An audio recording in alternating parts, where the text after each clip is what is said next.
இந்தியாவில் 40 வயதிற்கும் குறைவானவர்களிடையே பக்கவாத பாதிப்பு அதிகரித்து வருவதாக மருத்துவ குழுவினர் தெரிவித்துள்ளனர். சென்னை வடபழனியில் செய்தியாளர்களை சந்தித்த மருத்துவ குழுவினர், இளம் வயதில் தொடர்ச்சியாக பக்கவாதம் வருவது மிகவும் அரிதானது என்றும், இந்தியாவில் வருடத்திற்கு 1.6 மில்லியன் பேர் புதிதாக பக்கவாதத்தால் பாதிக்கப்படுவதாகவும் கூறினர். குறிப்பாக 40 வயதிற்கு குறைவானவர்களிடையே பக்கவாதம் அதிகரித்து வருவதாகவும், பக்கவாதம் வருவதற்கு மன அழுத்தம், சீரற்ற தூக்கம், உயர் இரத்த அழுத்தம், சுறுசுறுப்பற்ற வாழ்க்கை முறை உள்ளிட்டவைகளே முக்கிய காரணங்கள் என்றும் மருத்துவர்கள் எச்சரித்துள்ளனர்.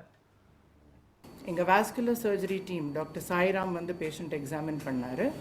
பார்த்துட்டு காலோட இரத்த குழாய் அடைப்பு நம்ம எடுக்கலைன்னா கால் நம்ம சேவ் பண்ண முடியாது, கால் காப்பாற்ற முடியாதுங்கிற அறிகுறிக்கு வந்தோம்.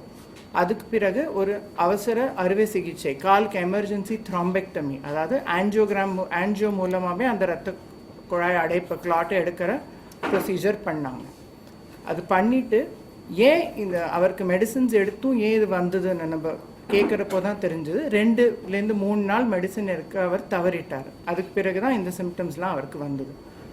ஸோ இந்த சர்ஜரி பண்ணின அப்புறம் அவருக்கு படிப்படியாக ஃபிசியோதெரப்பி அண்ட் மெடிக்கேஷன்ஸ் திருப்பி ரீஸ்டார்ட் பண்ணி படிப்படியாக அவர் இம்ப்ரூவ் ஆக ஆரம்பித்தார். ஒரு 2 to 3 மாதத்தில் சுயமாக நடக்க ஆரம்பித்தார். சுயமாக நடக்கிறதுனா வித் சப்போர்ட் கொஞ்சமாக நடக்க ஆரம்பித்தார். பேச்சும் நல்லா இம்ப்ரூவ்மெண்ட் ஆச்சு. ஆன்டிஃபாஸ்போலிபிட் ஆன்டிபாடி சிண்ட்ரோம்ங்கிறது ஒரு ரேர் கண்டிஷன். ஒரு லட்சத்தில் 5 to 6 பேருக்கு இது தாக்கும். அதுலேயும் கேட்டஸ்ட்ராஃபிக், அதாவது 2 to 3 உடல் உறுப்புகளில் அடைப்பு ஏற்படுறது ரொம்ப ரேர். அதாவது இந்த ஆன்டிஃபாஸ்போலிபிட் ஆன்டிபாடி சிண்ட்ரோம் பேஷண்ட்ஸ்லேயே 1% தான் இது தாக்கும். ஸோ அவர் வந்து ஹாஸ்பிட்டலில் டைம்லி வந்ததுனால, நேரத்துக்கு வந்ததுனால அவருக்கு எங்களால் ட்ரீட்மெண்ட் கொடுக்க முடிஞ்சது. காலும் டேமேஜ் ஆகாமல் காப்பாற்ற முடிஞ்சது.